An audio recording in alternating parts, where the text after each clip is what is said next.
It says, what was slavery exactly? And how did a person buy freedom? Now, what I have up here is a document that was called the Slave Market of America document. They're basically talking about how slavery is bad and God don't like slavery, shit like that.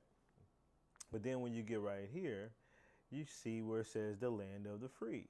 And let's get it in right here. This is the public prisons. And it says right here, built by Congress with $15,000 of the people's money, perverted for the purposes for which they were built, and used by slaveholders for the confinement or refractory slaves, by licensed slave dealers as depots for their victims, and by kidnappers for the imprisonment of free Americans, seized and sold to pay their jail fees.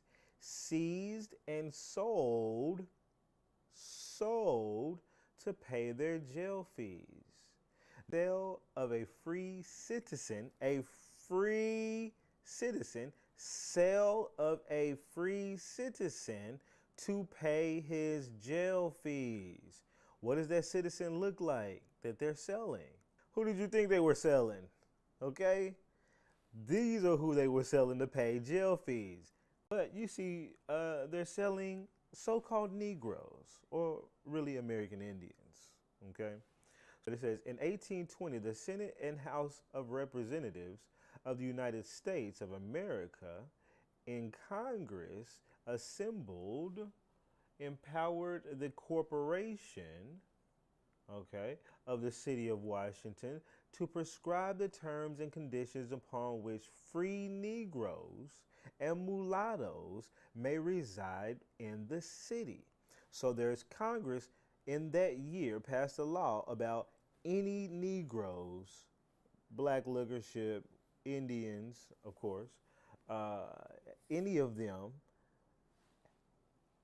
in the city. On this authority in May 1827, that corporation enacted that every free Negro or mulatto, whether male or female, who may come to the city of Washington to reside, shall within 30 days exhibit to the mayor satisfactory evidence of his or her title to freedom to be recorded, and shall enter into bonds with 2 freehold sureties in the penalty of $500, conditioned on his or her good conduct, that they will not become chargeable to the corporation for the space of 12 months, the bond to be renewed every year for 3 years. On failure of this, he or she must depart the city or be committed to a workhouse not exceeding 12 months in any one imprisonment. And all Negroes found residing in the city after the passage of this act, who shall not be able to establish their title of freedom, except for those to be hired, shall be committed to jail as absconding slaves.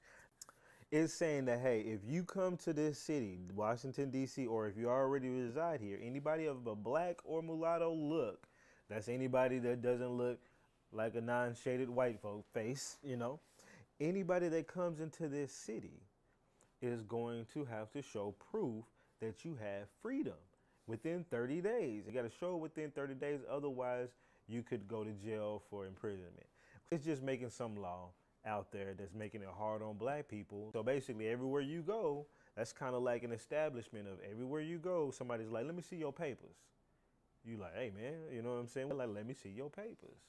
And we've seen that in movies, and you got to produce them papers. But let's keep moving on, because it gets even stickier from here. It says, the result is that free citizens are often arrested. First of all, free citizens, not slaves, often arrested, plunged into prison, and sold for jail fees as slaves for life. Did you ever know that you could be sold for jail fees and become a slave for life based off of jail fees.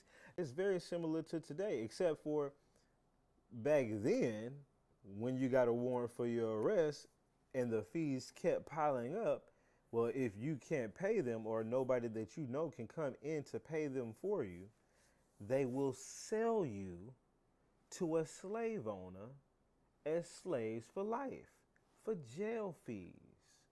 Now, that's insane because now you're talking about reintroducing people into slavery or making people slaves who never may have even been slaves to begin with. But it definitely makes you think about slavery and what exactly slavery was and what kind of ways a person could be enslaved. Now we're going to get back to the actual paper here, the topic, which is more so along about slavery, okay? And how does slavery, or some people, we're going to get to the how did some people pay their way from out of slavery. But you got this whole thing where people were being enslaved for a life over jail fees. He says the owner or owners are hereby requested to come forward to prove him and take him away, or he will be sold for his prison and other expenses as the law directs. And they advertise it and put it out there and say, hey, you can come show somebody else need to come prove his freedom. So we got this instance of public prisons selling off people as slaves for life who are free. Bet you didn't know private prisons existed or the term. So now slavery looks more like a jail sentence than it is slavery based off of just coming off a boat or something like that. So to get back to that, and the reason why I showed this is because when you get down to this private prisons thing here, it shows you that there's a slave house of J.W. But then over here, you have view of a section of Alexandria with a slave ship receiving her cargo of slaves. They're shipping slaves around the United States, and how they would cry and groan and take on and wring their heads, but the driver would put on the whip and tell them to shut up, would you go off and bear it or whatever. So you have here them talking about taking slaves from Washington D.C. and sending them to the South.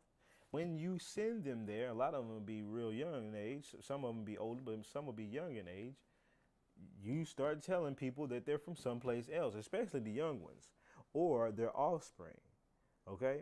We will give you cash for 200 likely young Negroes of both sexes, families included. So you come over here, and this is them talking about it. It says, Franklin and Armfield alone shipped to New Orleans from D.C. in the year 1834, according to their own statement, no less than 1,000 slaves. Intracontinental. So here you have situations where black slaves are being sent from one part of the country to the other. They're being either kidnapped or hounded to be put in jail, whether they can't show their freedom, whether they just walking around black at night, whatever the case may be. They can't show whatever the case, and they end up in jail. Then they get sold and get sent somewhere else. That's why I said, why do you think they're shipping them other places? Well, they're going to ship them places where they've never been, because it's going to make them harder to get help, harder to get back to where they were.